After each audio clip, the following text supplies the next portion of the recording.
Welcome and thank you for standing by. Today's call is being recorded.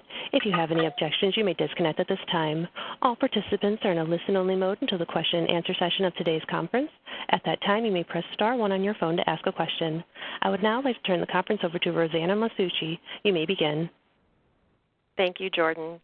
Good afternoon, everyone. I'm Rosanna Masucci with the U.S. Department of Commerce International Trade Administration Commercial Service Office in Buffalo, New York. Thank you for joining us today for part 2 of our webinar series on digital strategies for manufacturing companies. Today's program is going to focus on website globalization best practices for manufacturers and will feature presentations by my colleague Tony Sargis from the Commercial Service Office in Connecticut and Annie Pagano, brand strategist at Interpreters and Translators, Inc. Today we're going to discuss the importance of focusing on your business's digital strategy, the tools and resources available to you, and how they can help improve your web and online strategy. This webinar series is brought to you by Congressman Tom Reed and the U.S. Department of Commerce International Trade Administration Commercial Service Offices in Buffalo and Rochester. Congressman Reed is a great supporter of U.S. manufacturing. He's co-chair of the House Manufacturing Caucus, which is a bipartisan group focused on promoting policies that help American manufacturing companies to grow. Congressman Reed, thank you for joining us.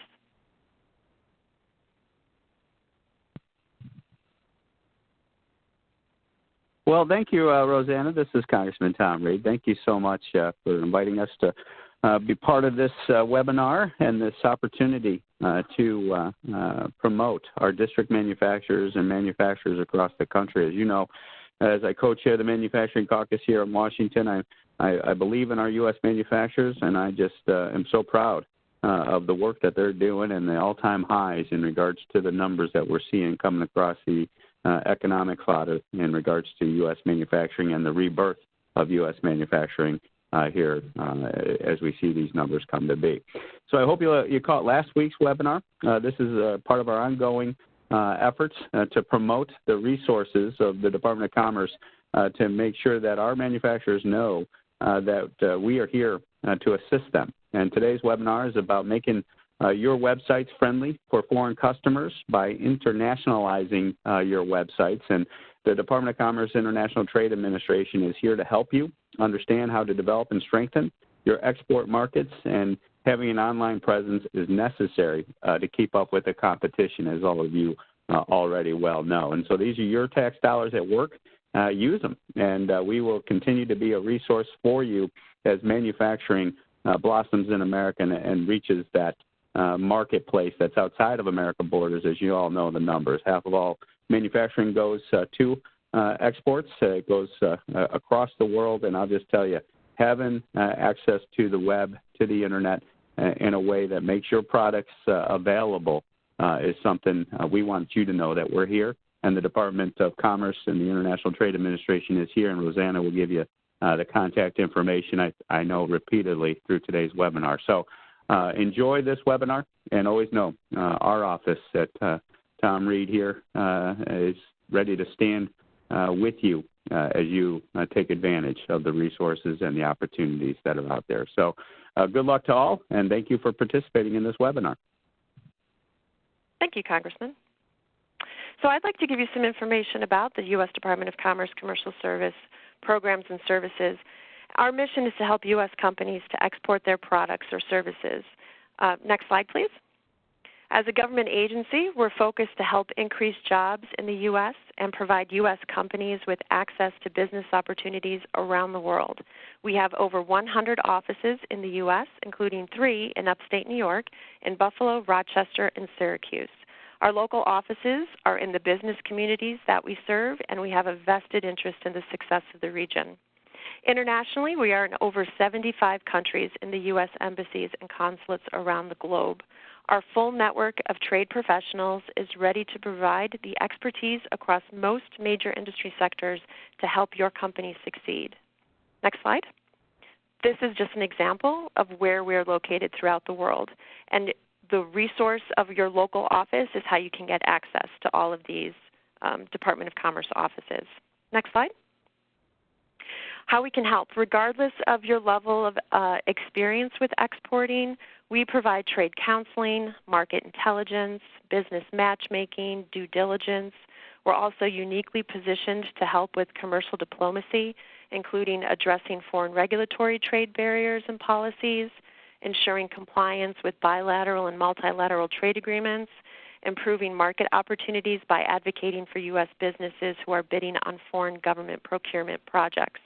So we're really here to help you overcome any challenges from access or assessing your export readiness, helping you identify key markets, determine your sales potential, and then helping you implement your export plan.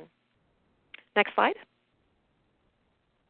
So if you're looking for qualified international buyers or distributors or agents, we are the source, the matchmaking source for you. No matter what stage of international business development your company is at, we're ready to help you increase your export sales and create more U.S. jobs. Next slide, please.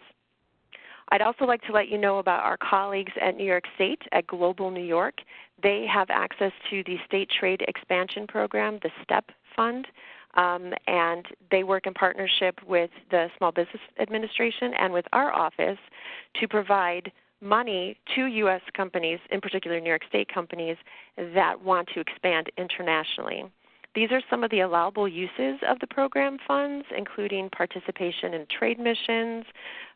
It covers the fees for some of the Department of Commerce programs and services that we offer. It also provides payment for website fees, including translation to foreign languages, localization for foreign markets, and search engine optimization, as well as the design of international marketing media, trade show exhibition, and qualified foreign market sales trips.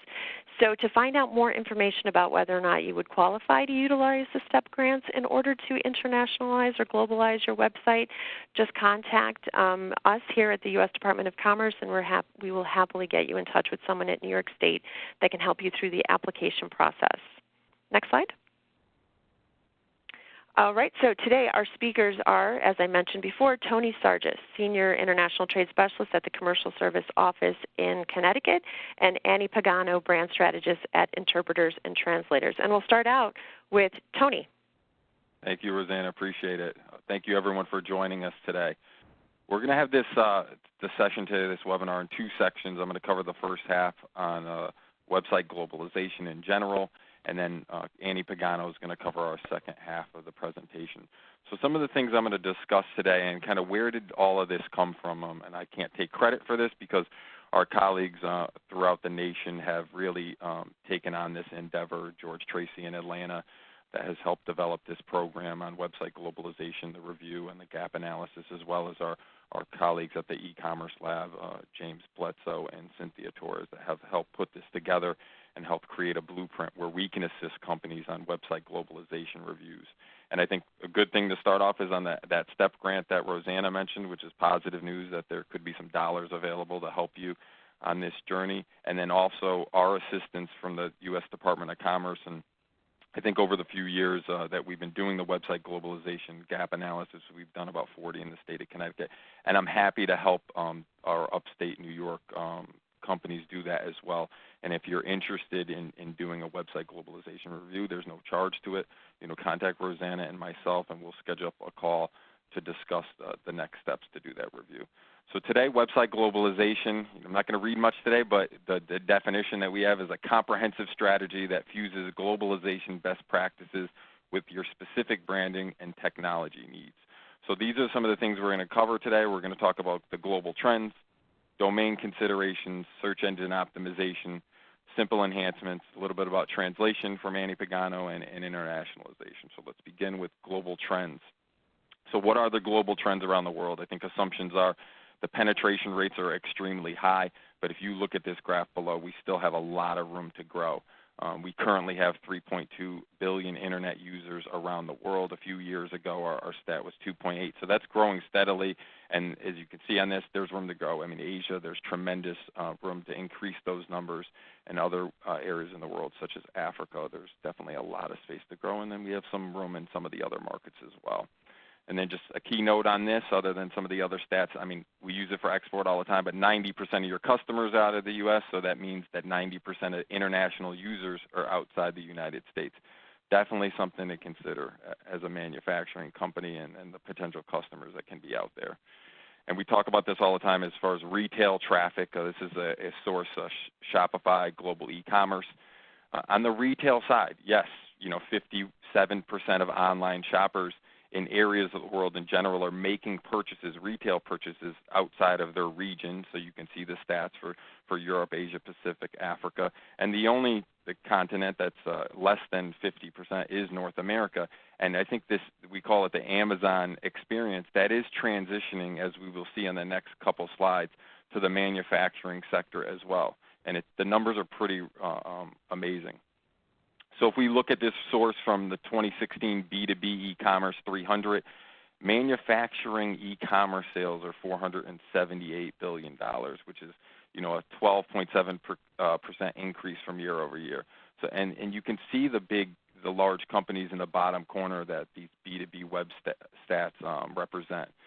Chevron, Apple, Philips, Ford, and the rest. And so this is not just something for the retail world. This is definitely transitioning into all other industry sectors, specifically in the manufacturing sector, which in our stat here, the U.S. Census shows that 63% of them are manufacturing companies that represent these B2B e-commerce sales and the industry sectors that are covered in that same source that I mentioned below.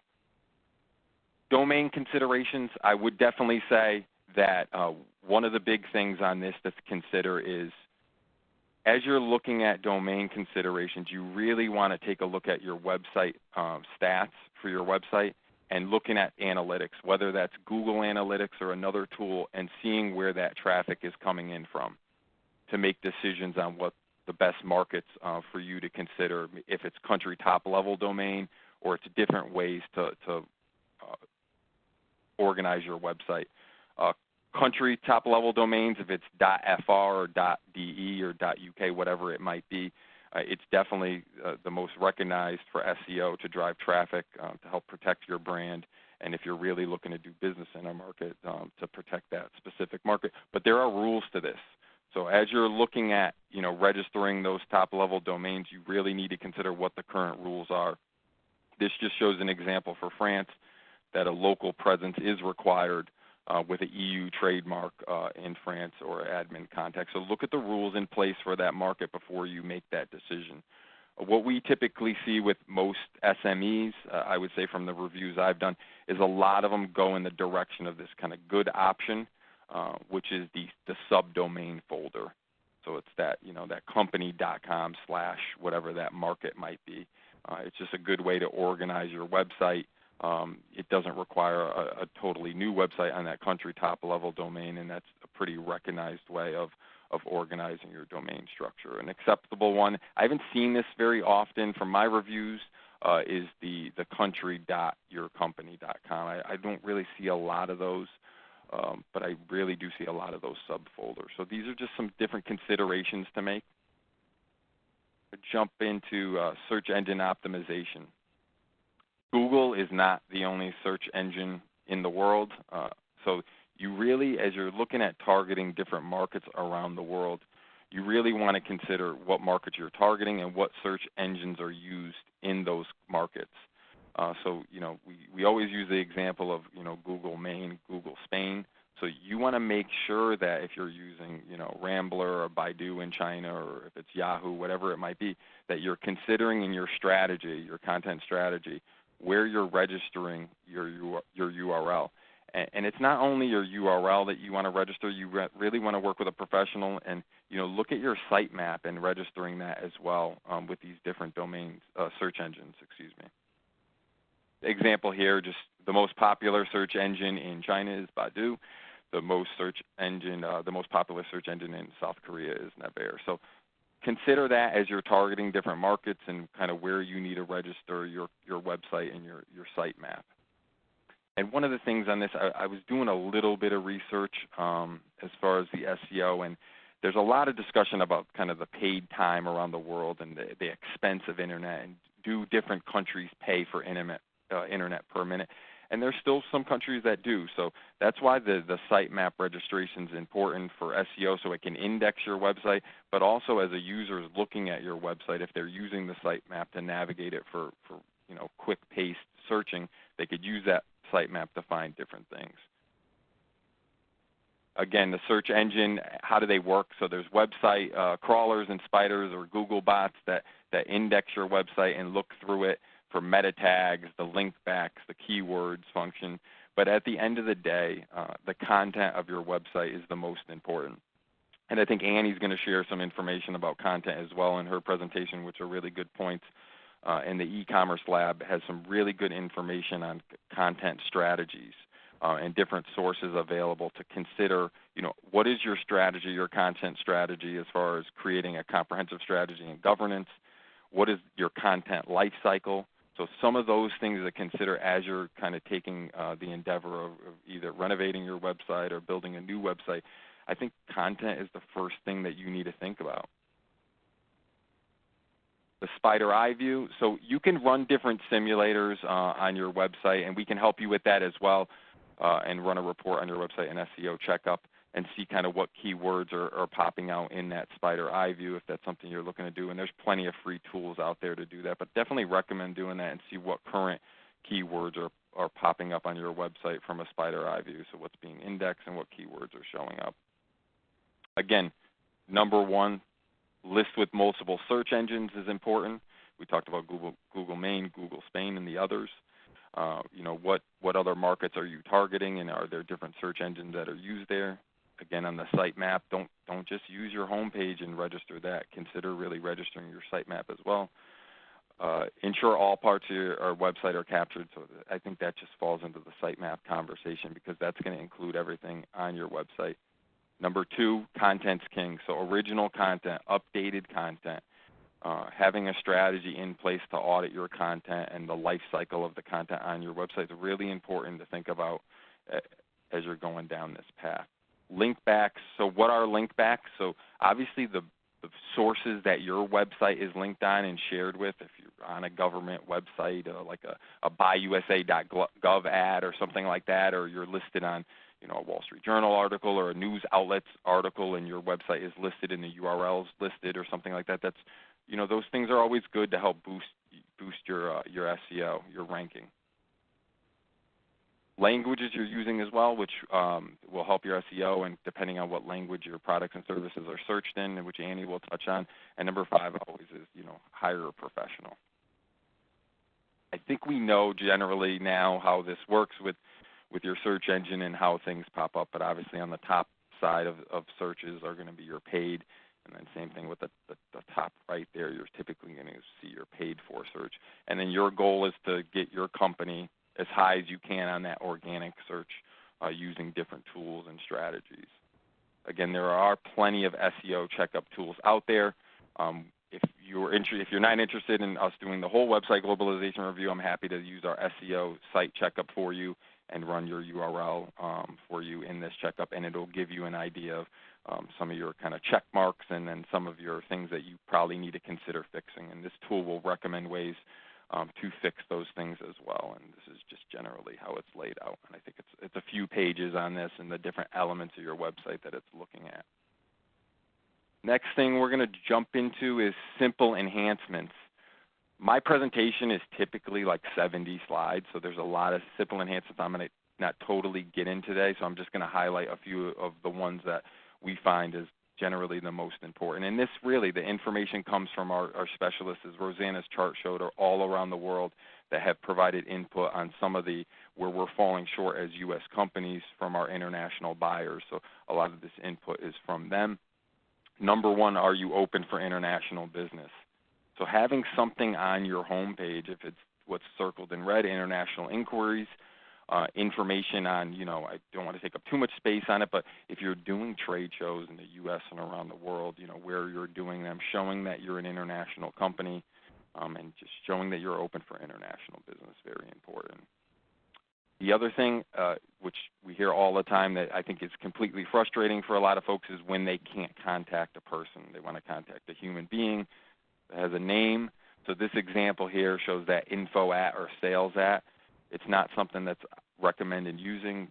Set up an email, even if it's not that direct person because they don't want to get overwhelmed with maybe emails from their website, but set up, a separate email address in your international salesperson's name that they can receive inquiries from your website and they can manage that appropriately.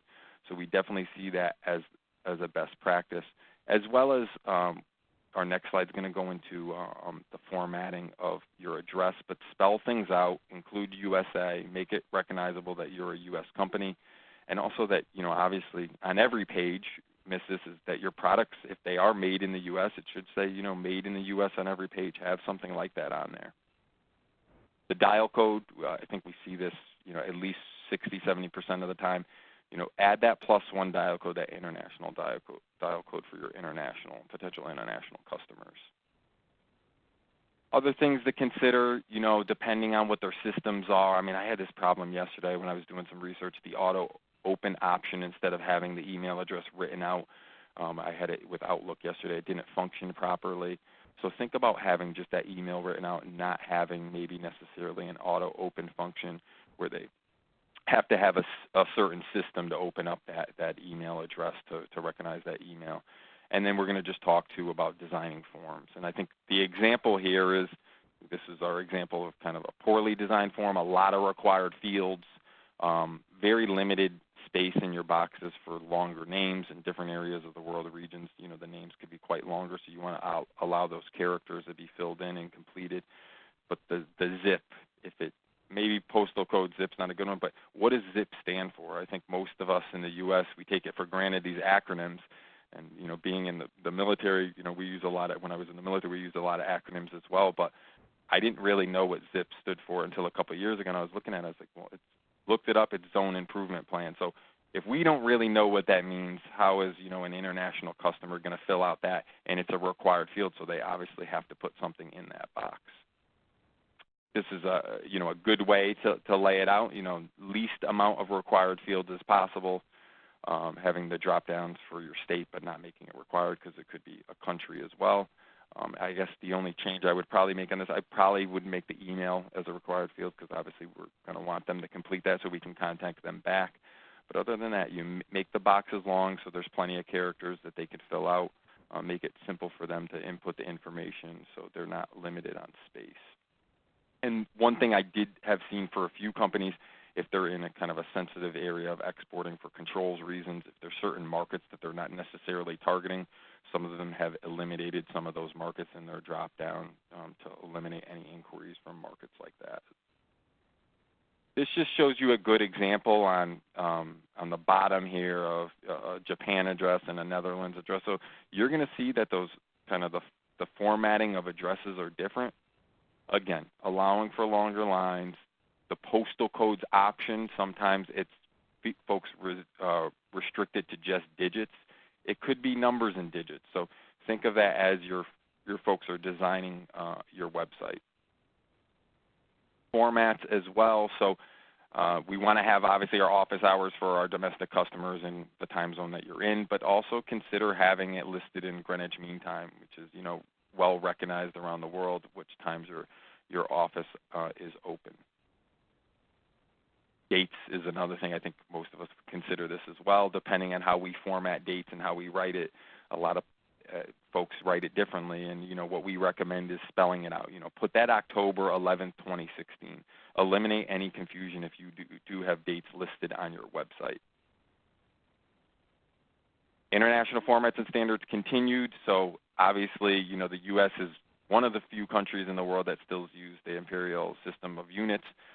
There are some other markets that use it as well, but as you're developing your website, if you're targeting certain areas of the world, I think the metric systems for weights and measurements are pretty well used. So consider how you list your if you're selling plugs and wires under voltages and megahertz, consider how that's formatted. Even if it's on your kind of general page, and then if you did have a page for a specific market on a subdomain, think about how you're formatting that information and how you want it delivered. Mobile friendly, I think this is 2015 or 16. It might be a little bit further back. I mean, it's basically required that you have a mobile friendly version now for the search engines, or not required in the sense that it's going to really hurt your SEO and your ranking in that organic search. So if you don't have a mobile version of your website, take a look into adding that feature of your website so it can help you with your SEO searchability. One of the other really good resources, I know I went through a lot really quickly, so I hope you learned something today on the best practices, but I do want to mention that as far as the website globalization review and doing a comprehensive review for you, I'm really more than happy to do that. So don't hesitate to reach out to Rosanna and myself, and we'll set up a call, and then I can process that for you. But our e-commerce lab, led by James Bledsoe, they really have done a phenomenal job, and they're really the experts, in this field on laying out the different business strategies and resources available that really outline almost everything, I think, in the e-commerce, the laboratory. They cover in fairly good detail. So I think that's going to do it for me, Rosanna. If obviously after Annie goes, I'm happy to take questions. Yes, we will take questions after both presentations. So while Annie's switching over here, just to give you some information, if you have a question at the end during our question and answer period, you just have to press *1 and the operator will connect you. You can also use the chat feature on the WebEx. So just click on the little looks like thought bubble, and then you can type your question in there, and I'm happy to read that for you. But now let's go to Annie Pagano, brand strategist for interpreters and translators, and her best practices for website globalization. Thanks, Annie. Thanks so much, Rosanna.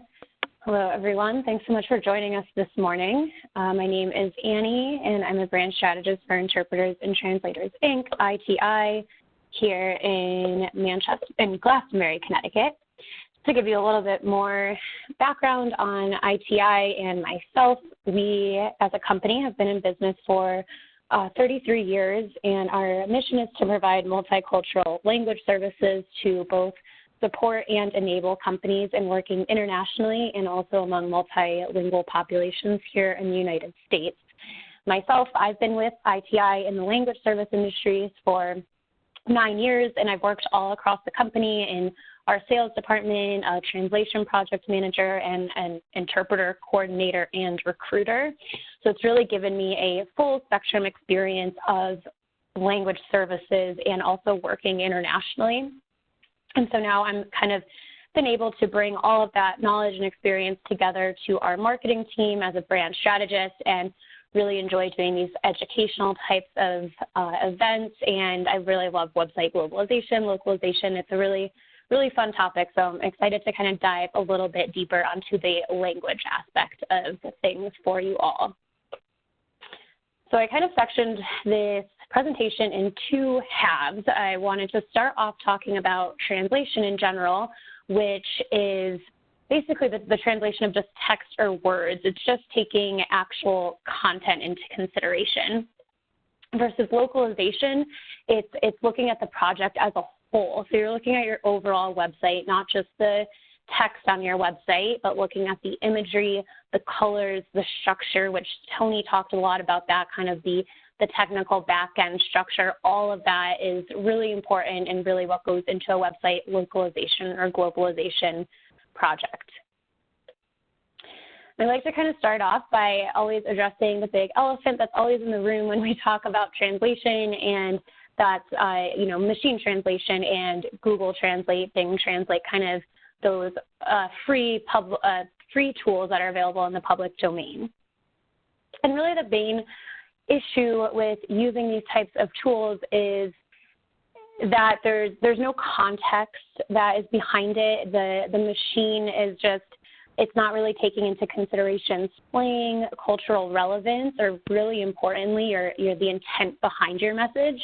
They're really fantastic for, when maybe we're out and about traveling on our own and you need to talk to a taxi driver, ask for directions, things like that. But in a professional setting, there's no checks and balances. There's no one proofreading. It's just kind of spitting out this translation of whatever you put in there. And the really big problem with if you were to take a paragraph from your website and then run it through Google Translate, put it back onto your website, it really has issues with the syntax and the way that the sentence is actually structured. And when Google and the other search engines take a look at that, and if it's kind of a little bit off base and doesn't make that much sense, it's going to view it as poor content, which will negatively affect your SEO rankings. And so I just have a couple of examples on here. These are kind of, you know, they're funny and everything. It's not that serious. Maybe the one on the left was more of a typo, but you can see how easily things can be very misconstrued. And I really like the middle one as an example. Talk to some of our Chinese and our Asian language translators, because whenever I kind of research these, I'm always sharing them on our social media page. They're not necessarily incorrect translations. It's just that when you're running it through a machine, the Asian languages and Chinese, it's so drastically different from English and the other Western kind of Romance languages that it's a lot more kind of this creative, kind of artistic, ethereal language at times. So to us, like tiny grass is dreaming, it's not like totally incorrect, but it still doesn't make sense. It just doesn't translate correctly. So that just kind of goes into the importance of really working with professionals whenever you're working on a project that's representing your business. You know, it's one thing to be using those tools on your own, but when you're putting together, you're spending a lot of time and effort on putting together this website in English, and you're putting in efforts to begin the export process or kind of maybe, you know, enhance what you're doing internationally already. You really want to work, you know, put together a team of professionals. So whether that's, you know, a language service company like us, also the Department of Commerce, all your resources there, you kind of put together a team so that each person on that team or a group of people, companies, can really work on what their specialty is.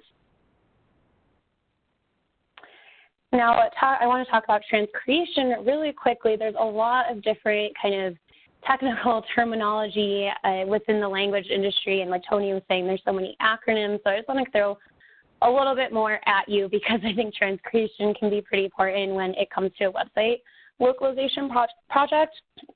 And transcreation basically it's more than just translation. You know, translation, you can translate a paragraph about, you know, the history of your company, background, but transcreation is more of a process of adapting content for a new target audience in a foreign language. It's basically recreating a text from its essence, and the outcome can differ significantly from the original. The intent still remains the same. So these are some really good examples to kind of help you understand what that means. And slogans are a big, slogans, taglines, any kind of that more artistic language is something that needs to be transcreated. You can see these two examples for Pepsi and KFC. They were translated for, I believe it was China specifically. And that was how, when they translated it into Chinese, that was basically how it was translated in that language. So instead of come alive with Pepsi, you know, bringing energy to yourself, that's how we kind of understand it in English, that Pepsi will energize you. Instead, it was translated in a way that said Pepsi will bring your ancestors back from the dead. And for KFC, finger licking good, like it's so good, you're licking your fingers, it was translated as eat your fingers off. So this is a type of kind of phrases and colloquialisms that we understand in the United States, and maybe other English-speaking countries would understand it, but if the translator or translation team that you are working with didn't quite understand that meaning in English, then it's not going to come across in the translation. So it's just something to keep in mind. If you do have some kind of tagline, it's not exclusive to taglines and slogans. There can definitely still be phrases and explanations. We've done transcreation for like sales brochures and marketing brochures where there's just something that it needs a little extra kind of care and attention to really make sure that it's being facilitated into another language with the true intent that originally was intended. Another thing that's really important to keep in consideration when you're looking to translate your website, or again, any kind of support materials, print materials, this can really come into play, is text expansion and shrinkage. So European languages will typically expand up to 20-30%, especially like Spanish and German and French. So usually it will take more letters, more words to express the same sentiment in English into those languages versus the Asian languages will typically shrink. So you can just kind of see an example here for the word speed in German and Chinese, just the vastly different length of the translations. And that can affect your website design to a degree. It can be a lot more of an important factor in print designs as well. If you're, going to a trade show and want to translate your brochures or sales sheets, maybe blueprints or anything like that, it's not kind of a make or break thing. I just think it's important to understand, because sometimes I've definitely heard clients who, see a translation or sometimes hear an interpretation and think that it is incorrect because what was said in English only took, a couple of seconds to express, and then it takes a lot longer in another language. So I just think it's an important context to kind of understand that just because it's, it's most likely going to be a different length, it's going to look differently, it doesn't necessarily mean that it's incorrect. And that's also with the transcreation point. Another question I'll get asked a lot that I just want to kind of pause and mention here is about back translation.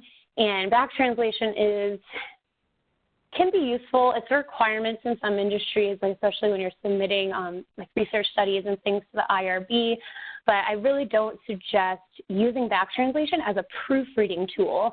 And it's for this point exactly that if back translation is basically you take, say, an English sentence and then it's translated into Spanish, and then we would send it to a different translator and send them just the Spanish version to translate back into English. And it's more than likely going to look different. The two English versions, because it's done by different people, are probably not ever going to be exact word for word. So if your intent with back translation is proofreading, a way to second check, I would really reconsider that, because there's just so many different factors that go into a translation, and there's definitely better ways for proofreading and verifying the accuracy of a translation itself. When it comes to your written content, I like to say there's a popular phrase in our industry about garbage in, garbage out. So when it comes to your written content, make sure that you're happy with it in English, that everything is up to date, that you're happy with the way that it's written, the essence of everything with it. So because a translator can only, if there's typos and things like that, they'll more than likely know what you meant to say, but they can only do so much with the source text that they're given, because their job is not to, totally recreate the text. It's to kind of recreate what you said in their language and keep it as close to your source text as possible.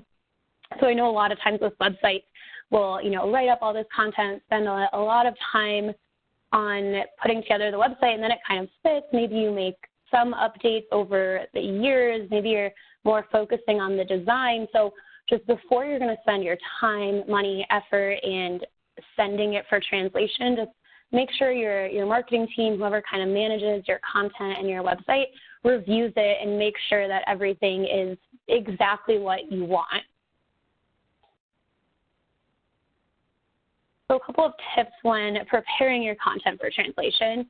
Like I just mentioned, definitely proofread it, give it another read, get a second set of eyes on it, determine what needs to be translated on your website. Maybe there's certain products or services that would only be applicable to certain markets.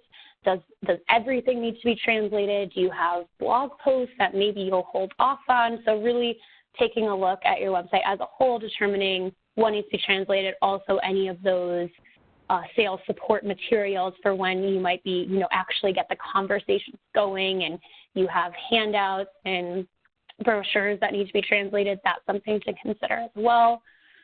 Source files are highly recommended to provide to your translation service provider.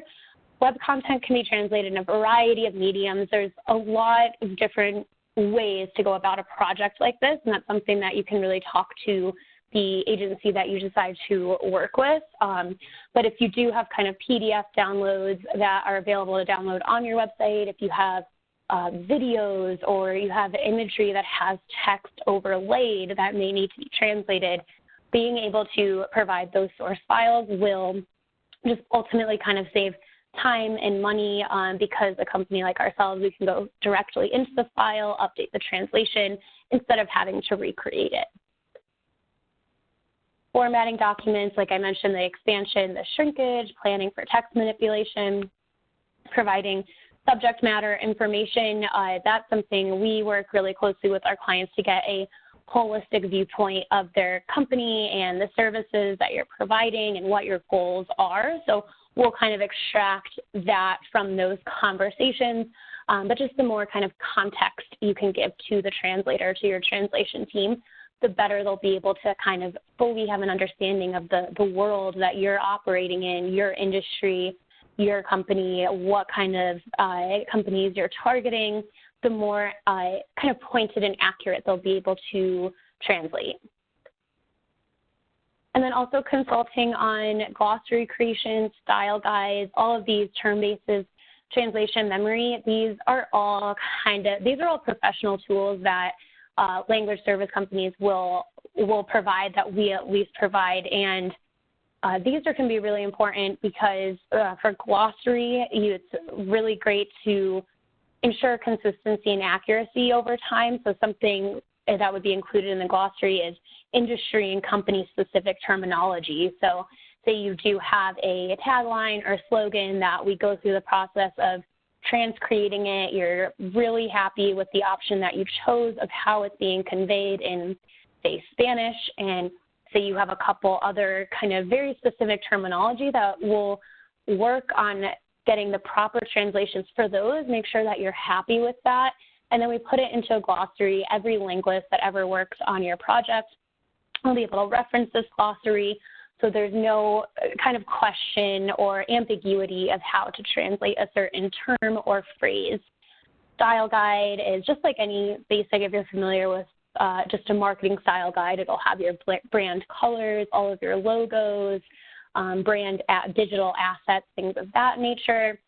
Term bases, translation memory. Again, these are all, I'm not going to go too deep into it all, but it's something that you create over time as you continue to build a relationship with a language service company, and as you get to know each other, it's just easier. You can send them content, you know it's going to be delivered accurately, and everything is going to be lined up, and it just ultimately saves you time and cost in the long run of not having to explain everything over and over and over to a different linguist, different company, things like that. So it's just more efficient.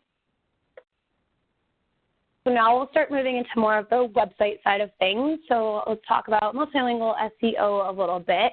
So I know Tony we were kind of skimming over this a little bit quick, but he addressed a lot of the major components that go into a strategy for SEO. And I think the big thing I'd like to stress for bringing your SEO strategy international is that if you have a strategy right now, it's more or less going to be pretty much the same in the foreign language. You'll just, unless you have people kind of in that country that are SEO experts, you'll just need a team to support you with taking this strategy international. And the big thing that I think is kind of the biggest source of confusion when it comes to multilingual SEO is it's a lot more than just taking your keyword list in English and translating it. Because what your keywords in English are, they may be similar in, say, Spanish, but they might be really different, because the whole thing with SEO is trying to identify what the searcher's intent is. And the way that they're searching, that's how you are found by them, by optimizing for the keywords, for what people are actually searching for, what they're maybe using their voice recognition and searching for online. And so I think an easy example to kind of understand this is, so you sell like pants or jeans in the United States, and you want to target even, let's just take, England, for example. Not even, they speak the same language, it's still English, but they have a lot of different phrases and terminology for how they see things. So there can even be an English to English localization strategy. You want to sell pants in England, they might not be searching for pants. They might call them more trousers, things like that. So it can be the same in different languages. And then there's just some technical things on my bullets here, setting the correct language settings, the URL structure, language keyword research, and then getting those keywords into your content, the metadata, alt tags, all of those fun technical SEO things. And yeah, the how, working with a language service company, has the resources in country. And this is where the glossary can also come back into play. Once all that research is done, it's documented, it's used, it's implemented, and you're kind of off to the races.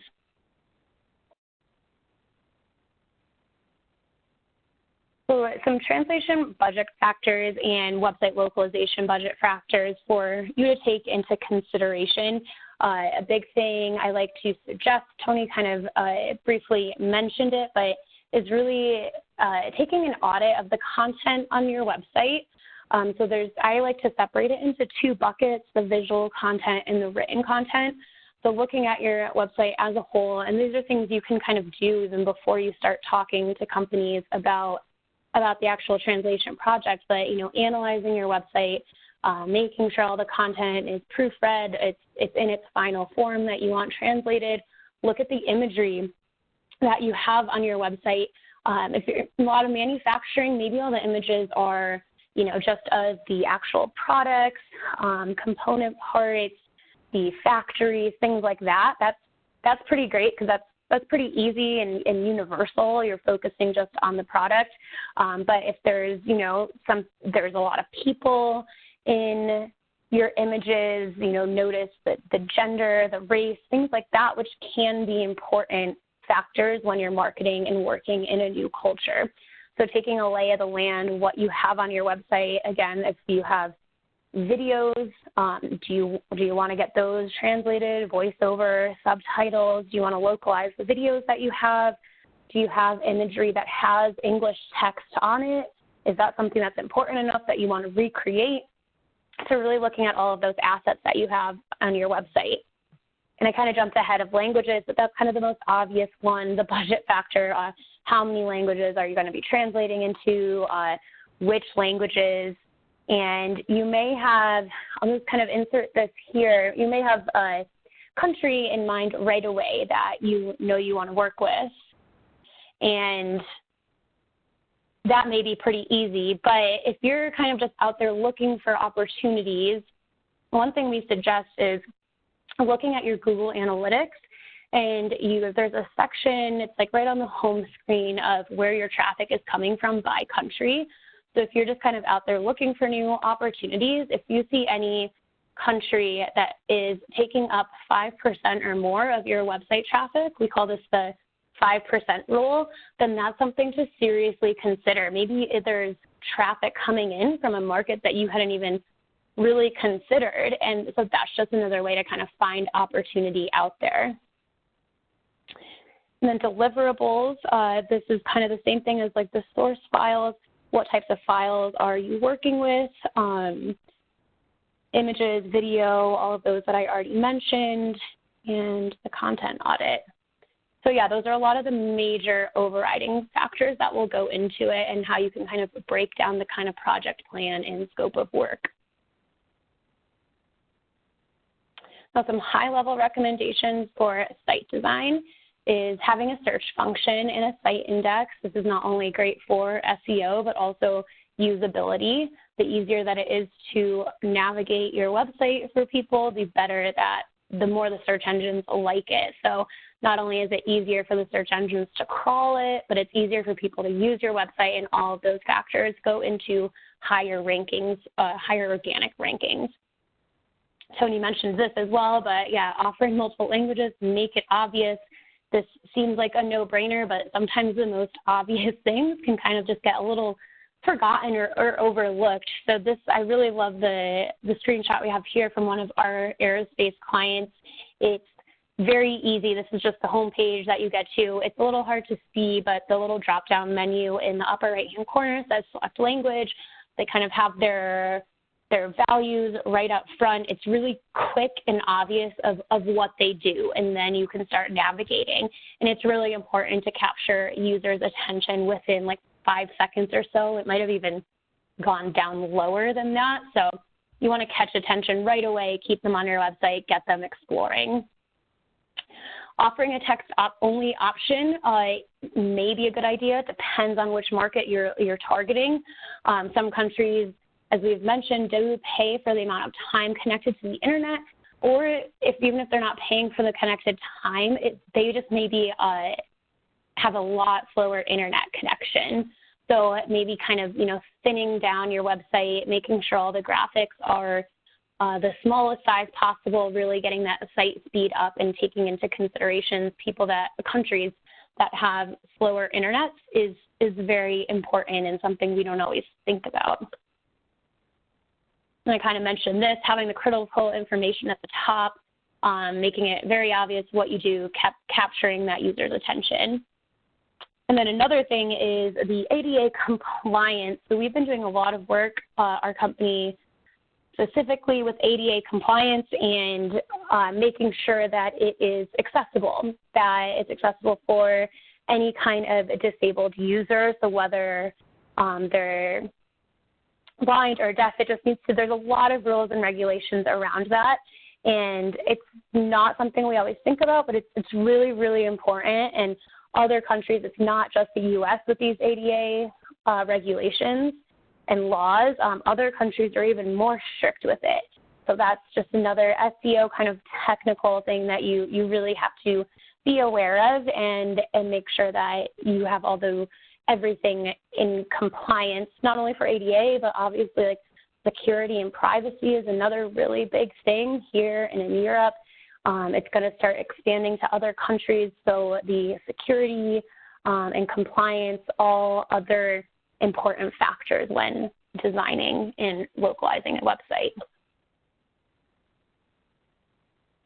Okay, so now we're just going to go over a couple of quick examples. So for site design, this is a screenshot of a Chinese website, and if we as English speakers stumbled onto it, probably would just back out and look for another website because I wouldn't know how to get this translated. This has a much clearer link to translated content. It has English right up in the top corner. It's easy to find. You can get it translated.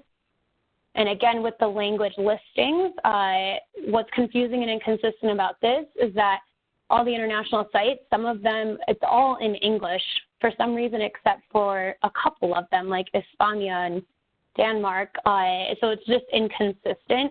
The best practice is to write out the other languages in that target language. So Spanish is Español, French, Francois, Portuguese, Italiano, things like that. And also to write out the name of the language, not the country, because a lot of languages are spoken across multiple countries. Just take the country, the flag out of it, and just focus on the language itself. And we've been throwing a lot at you, so I just want to take a little quick breather and remind you that less is more. Simple can be very profound and effective. So I don't want you to get too overwhelmed here when thinking about localizing your website. Depending on where you are in the process of selling internationally, you might be ready to go kind of full gung-ho and, fully localize and do multiple languages. We can keep it simple or complex, or you can do something and create a microsite, so just translating the most important pages like your home page, about us, the product and service pages you want to promote. I realize we're kind of running a little bit lower on time here, so I'm going to try to kind of just hit the high points and keep moving through this. We're almost done. Or even just creating a landing page. So that could even just be one web page with all the most important information, that contact information, brief descriptions in the target language. The About Us page, sometimes I do just want to take a moment to address because it can be really important, just like having an actual name behind an email address. A lot of other countries do really value relationships and they want to know the team behind the brand. We don't always tend to focus on that first and foremost in America. It is, of course, important, the relationship and everything, but can make a big difference. So have a little bit about your company, maybe the ownership, leadership team, a couple of photos. That can really help to personalize it, humanize it, already kind of build that personal connection before you even speak with people that are visiting your website.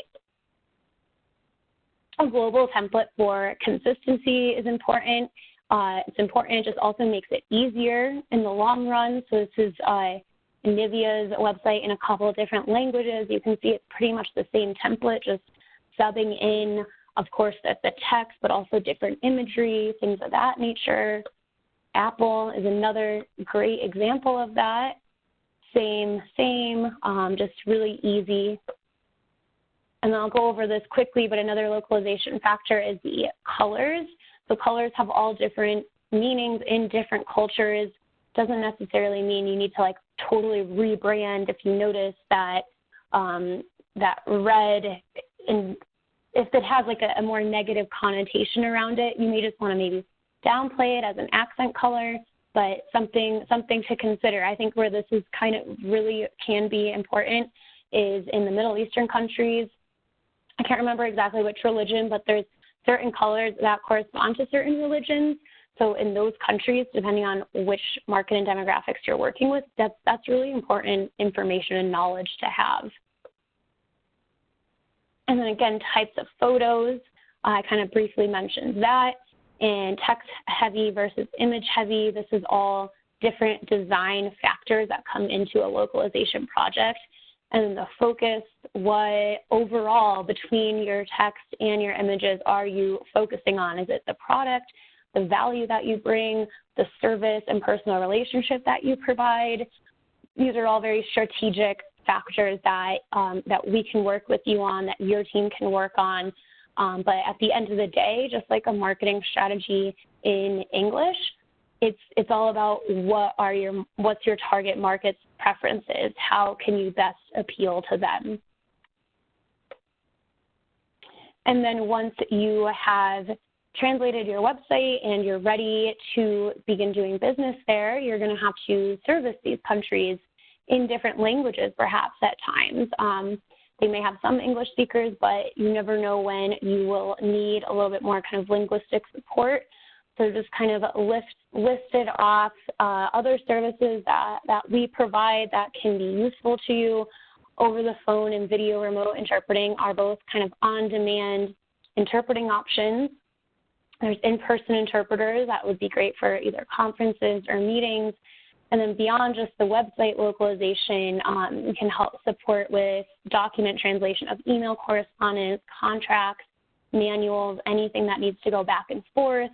And the digital media localization can be either a part of or separate from the website project. So any types of videos that you have up as you continue to kind of cement your footprint in a new market and want to expand there, maybe even having a team there. These are all kind of communication, linguistic support services that can be useful for you. And then just a couple more free resources if you want to dive a little bit deeper into any of the topics that I mentioned. Hopefully we'll have a little bit of time for questions that we can answer now. We also set up a landing page and a free resource pack, kind of compiled everything we've created over the years that are most kind of useful and applicable to manufacturers. So you can go to that web address now. We'll send you the slides after, and all of that is available for you for free. And that is everything from me. So thank you so very much. Great, thank you, Annie. Through that. Lots of info. I know, there's a lot. All right, just as a reminder, we'll do questions and answer questions now. If you have a question, please press *1 or use the chat feature on the WebEx. And while we're waiting for questions, I have one that I'd like to ask. So you mentioned microsite translation or landing page translation. What price ranges are you looking at for a full site versus a microsite versus a landing page? Right. So that is really such a tough question, and everyone always hates the answer because it really is that it depends. But to kind of give a little bit of some kind of range, it really depends on the languages, all of those factors that I mentioned, the volume of the text, if it needs transcreation, But, I mean, it could be, if you're just doing a landing page with a couple hundred words, no imagery or video, that could be something pretty simple. If you just needed translation, that could be as low as, under $1,000. For a microsite, say it's a few pages of text, again, let's leave like the more complicated, complex, maybe localizing of imagery and things. There's a couple pages, maybe you're looking at from like $1,000 to potentially a few $1,000s, maybe $1 to $3 or $4. It could be on the lower end. It depends on how much support you would need. If we're really helping you create this site. But I'd say it'd be kind of safe for maybe roughly under $1,000 to a few thousand to a full-blown website. Could be anywhere. I mean, I've seen some done as low as just the translation of text as like from $2,000 up to $20,000 to $50,000. It could really get out there. So it just depends on it really depends on the scope of the project and how involved we are going to be. Mm-hmm. Okay. Hopefully that helps give like somewhat of a gauge.